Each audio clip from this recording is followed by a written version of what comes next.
இன்றைக்கி என்ன லன்ச்சுன்னு கேட்குறீங்களா? கேரளா அரிசி சாதம். நாங்கள் எங்கள் வீட்டில் அடிக்கடி கேரளா அரிசி வடித்து சாப்பிடுவோம். அது உடம்புக்கு ரொம்ப நல்லது. அதுக்காக இன்றைக்கி கேரளா அரிசி சாதம் பண்ணியிருக்கோம். செக்கு நல்லெண்ணெய் ஊற்றி வத்த குழம்பு பண்ணியிருக்கோம். பாருங்கள், அப்படி எண்ணெய் மிதக்குது வத்த குழம்பு. இது பட்டர் பீன்ஸ் பொரியல், வெங்காயம் போட்டு நல்லா பட்டர் பீன்ஸ் பொரியல் பண்ணியிருக்கோம். பாருங்கள், ஃப்ரெஷ் பட்டர் பீன்ஸு. புடலங்காய் கூட்டு, பாசிப்பருப்பும் புடலங்காயும் போட்டு கூட்டு, தயிர், அப்பளம்.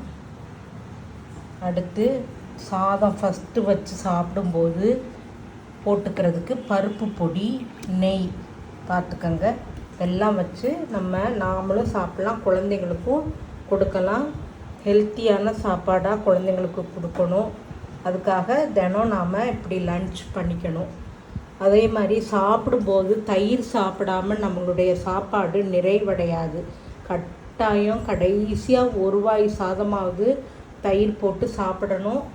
தயிர் ரொம்ப நல்லது உடம்புக்கு. தயிர் இல்லாமல் சாப்பிடக்கூடாது. அல்லது ஒரு டம்ளர் மோர் குடிச்சுக்கோங்க.